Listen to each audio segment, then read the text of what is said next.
Imam Al-Ghazali waktu ketika mana permulaan perjalanan beliau sebelum masuk ke jalan sufi, beliau adalah alim kabir yang murid beliau sahaja kalau mengaji dengan beliau di madrasah nizamiyah itu 400 orang adalah fuqaha semua.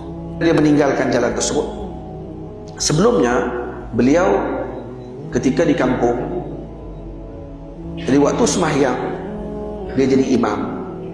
Adiknya Imam Ahmad, bukan Imam Ahmad bin Hanbal pemilik mazhab, ini Imam Ahmad bin Muhammad Al-Ghazali At-Tusi, adik Imam Ghazali. Jadi adik dia tak pernah ikut dia sembahyang, tak pernah. Jadi bila ditanya kenapa adik ni tak ikut sembahyang, dia kata, dia pun bagi tahu kat mak dia. Imam Ghazali pergi jumpa dengan mak, maklum kepada ibu beliau, kata, mak, ibu, adik saya ni mak suruhlah dia jadi makmum kepada saya waktu saya jadi imam. Kalau saya sembahyang jadi imam, dia tak ikut, nanti apa orang kata tentang agama saya? Orang akan tuhmah agama saya. Adiknya sufi, dia orang akan kata, oh adik dia tak ikut ni sebab mesti ada masalah ni. Macam tu. Jadi bila mana ibu mendengar masalah tersebut, si ibu lalu nasihat kepada adiknya Ahmad untuk ikut solat abangnya Muhammad Al-Ghazali, Imam Al-Ghazali, Hujjatul Islam. Jadi bila disuruh ikut, akhirnya adiknya pun akur dengan arahan ibu, jadilah makmum. Satu hari tengah duduk sembahyang, adik dia mufaraqah, keluar, tak mau sembahyang sekali.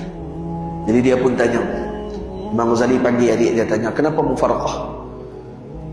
Kata dia, kerana saya nampak di perut kamu penuh dengan darah. Saya nampak perut kamu penuh dengan darah. Fi batnika damun.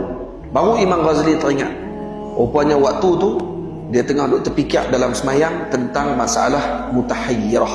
Mutahayyirah ni satu masalah dalam ilmu fiqh berkaitan dengan masalah haid. Rupanya dia duduk fikir masalah tu dalam solat, sampai zahir darah tu di perut, di zahir. Jadi yang nampak apa dia?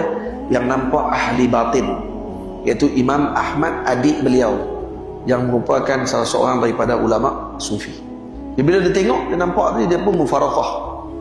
Bila mufaraqah, abang dia Imam Ghazali tanya, maka kemudian dia pun maklumkan tentang apa yang dia nampak. Imam Ghazali terkejut, dia kata, macam mana kamu tahu saya tengah fikir pasal darah haid? Dia kata, saya nampak darah di perut kamu. Terus dia mufaraqah. Maksud kamu bukan sembahyang pada waktu tersebut, tumpuanmu kepada Allah. Kalau kita boleh nampak semua orang, tak tahu siapa boleh jadi itu imam. Imam Ghazali pun tanya, dengan siapa kamu mengaji ilmu ni? Ilmu kamu sampai macam ni, kamu mengaji dengan siapa? Kata dia, saya mengaji dengan Syekh Al-Utaqi. Syekh Al-Utaqi wa Khazzazin. Khazzaz, maksudnya apa ni? Kharrazin. Kharraz apa dia? Tukang jahit kasut. Tukang jahit kasut dia. Tok guru dia tukang jahit kasut. Terus Imam Ghazali kata, boleh tak kamu tunjuk dekat saya tok guru kamu duduk di mana? Adik dia pun beritahu di tempat sekian-sekian. Imam Ghazali pun pergi. Imam Ghazali makruf, ulama besar pada waktu tersebut yang agung.